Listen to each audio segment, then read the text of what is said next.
নমস্কার, আমি জবা। কেমন আছেন সবাই? আশা করি সবাই ভালো আছেন, সুস্থ আছেন, আর আমরাও ভালো আছি। আমার আরও একটি নতুন ব্লগে সবাইকে স্বাগত জানাই। আর এদিকে দেখেন, এর আগের ব্লগে আপনাদের সকলকে বলেছিলাম যে আমার বাপের বাড়ি কীর্তন আছে, খুব বড় করে কীর্তন হয় আর প্রত্যেক বছর হয়। তো সেটাই আপনাদের সাথে শেয়ার করে দিলাম। তো এখানে দেখেন সব কিছু রেডি করে নিচ্ছে। এদিকে ফল বানানো হয়ে গেছে, আর এদিকে দেখেন আসন রেডি করে নিচ্ছে। এক্ষুনি কীর্তন আরম্ভ হয়ে যাবে, তো সব লোকজন আসতে শুরু করেছে। তো সেটাই আপনাদের সাথে শেয়ার করে দিলাম। তো চলেন একটু ওপর দিকে যাওয়া যাক। তো ওপরে যে কী করছি সেটা আপনাদের সাথে শেয়ার করব। তো এর আগের দিন রাতের বেলা যে আনাজগুলো কেটে রেখেছিলাম সেগুলো সব ভালোভাবে ধুয়ে নিচ্ছি। আর এদিকে ভাড়ালিটা আর কাঁচকলাটা সেটা কিন্তু কালকে কাটা ছিল না, আর বেগুনটা সেটা কিন্তু সকাল থেকে এতক্ষণ সবাই মিলে কাটাকাটি করলাম। আর এদিকে দেখেন, এদিকে রান্না কিন্তু শুরু হয়ে গেছে। তো সকালবেলা যে খাবার দাবারগুলো খাবো সেগুলো কিন্তু রেডি করে তারপরে এদিকে দুপুরের জন্য খাবার রেডি করে নিচ্ছে। যে কীর্তন করছে সেই কীর্তনের লোকরা খাবে, আরও আশেপাশে যত লোক আছে তাদের সবাইকে নিমন্ত্রণ করা আছে, সবাই আসবে।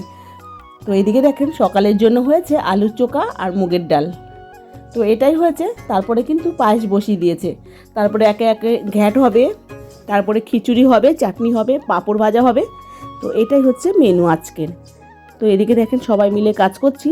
তো হাতে হাতে করলে তাহলে তাড়াতাড়ি হয়ে যায়, আর নাহলে না একা দ্বারা এসব কোনো দিনই সম্ভব না। কেননা 400 লোকের আয়োজন করা হয়েছে, 400 থেকে 450। তো দেখেন এটা আমাদের বাড়ি একদম পাশে, তাই না? তো সেটাও আপনাদের সাথে শেয়ার করে দিলাম। তো এদিকে দেখেন আমার বাবার বাগান বাড়িটা আপনাদের কেমন লাগলো অবশ্যই একটা কমেন্ট করে জানাবেন। আর এইদিকে দেখেন জুই মুখটা ধুয়েই আসলো, আর আমি সেই সকাল থেকে কাজ করছি, এখনও কিন্তু বাড়ি যেতে পারিনি। তো বাড়ি যেয়ে আবার রেডি হয়ে আসতে হবে। তারপরে বাড়িতেও পুজো দেব, আর বাড়ির কাজবাজগুলোও করে এসেছিলাম কিছুটা, আর কিছুটা বাকি ছিল সেটা মেয়েরা করে নিয়েছে। তো এখান থেকে সকালবেলা থেকে টাইম দিচ্ছি এখানেই। তো এইদিকে অনবরত কিন্তু এখান থেকে জলটা পড়েই যাচ্ছে, আর আমাদের কাজ কিন্তু এখনও শেষ হচ্ছে না। তো যাই হোক, এদিকে সবাইকে খেতে দিয়ে দেবো, সব কিছু আমি রেডি করে নিলাম। তো জানেন কালকে না এক জায়গায় যাব আমরা, সেটা আমি কালকে শেয়ার করব কোথায় যাচ্ছি। তো এখন একটু শুনে নিন।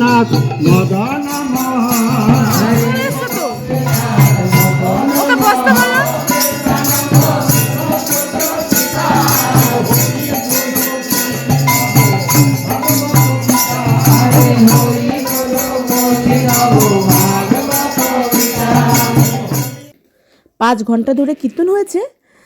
তো সেটা একটুখানি আপনাদের সাথে শেয়ার করে দিলাম। তো কীর্তন শেষ হয়ে গেছে। এদিকে যে ভাত খাবে তার জন্য সাদা ভাত দেওয়া হবে, আর যে খিচুড়ি খাবে তাকে কিন্তু খিচুড়িও দেওয়া হবে। তো যাই হোক, সবাইকে খেতে দিয়ে দিয়েছি। এদিকে কীর্তনের যেই লোকগুলো তারা কিন্তু নিচে বসেছে, আর এইদিকে দেখেন ওপরেও কিন্তু অনেক লোক বসেছে। তো ওখান থেকে চলে এলাম ঘরে। তো ঘরের মধ্যে এখানে দেখেন ভোগ দিয়েছিল। এখানে দেখেন 5টা আসন তৈরি করা আছে, এই 5টা আসনেই ভোগ দেওয়া হয়েছিল। আর এটা দেখছেন, এটা হচ্ছে চাল ভাজা আর লঙ্কা ভাজা করতে হয়, এই কীর্তনের নিয়ম। যাই হোক, এটা কিন্তু ভোগের প্রসাদ, চিরা ভোগ। আর এইদিকে চলেন বাইরে যাই। তো এখানে দেখেন সবাইকে খেতে দেওয়া হয়েছে। তো এখনও দিচ্ছে আমার দাদারা সবাই মিলে। তো ওপরে আর নিচে 2 জায়গায় খেতে দিলে কতটা কষ্ট হয় সেটা আপনারা সকলেই জানেন। আর জানেন তো, সকাল থেকে ওপর নিচ করতে করতে আমার 2 পায়ে যা ব্যথা হয়েছে, আমি কিন্তু ভালোভাবে হাঁটতেও পারছি না। তো এইদিকে একবার আবার বাড়িও যেতে হচ্ছে, আর একবার আবার এখানে আসতে হচ্ছে, আবার ওপরে যেতে হচ্ছে। এই করতে করতে আমার পুরো পা ব্যথা, হাঁটতেও ভালোভাবে পারছি না। তো বন্ধুরা, কেমন লাগছে আমার ভিডিওটা অবশ্যই একটা কমেন্ট করে জানাবেন, আর ভালো লাগলে অবশ্যই একটা লাইক দেবেন। তো প্রত্যেক বছর এই কীর্তনটা হয় আপনাদের সাথে। আমি যত দিন ধরে ব্লগ করি ততদিন ধরে কিন্তু শেয়ার করি। তো যখন আমার এইটা হচ্ছে একটা নতুন চ্যানেল আমার। এর আগে যে চ্যানেলটা ছিল সেই চ্যানেলে কিন্তু আমার এই ব্লগ দেওয়া ছিল কীর্তনের। প্রত্যেক বছর আমি দেই, আমার কিন্তু খুবই ভালো লাগে এগুলো শেয়ারগুলো করতে। তো এবার সবার খাওয়া হয়ে যাবে, লাস্টে আমরা খেতে বসবো। তো এখনও আমার মেয়েদের খাওয়া হয়নি আর আমাদেরও খাওয়া হয়নি। তো সবার খাওয়া হয়ে যাক, লাস্টে আমরা খাবো। এখন জানেন তো অনেক কাজ, আমার দাদার অনেকগুলো বন্ধু এসছে, তারা কিন্তু খাবে, তাদের খাবার দিতে হবে, সেটা আমার বৌদি করছে। আর এদিকে দেখেন আমার বৌদির মা, তার মাসি, তার বান্ধবী আর তার বোনু সবাই আছে, শুধু আমার মাই নেই, তাই না বলেন? আমার মা থাকলে কত ভালো হতো, তাই না?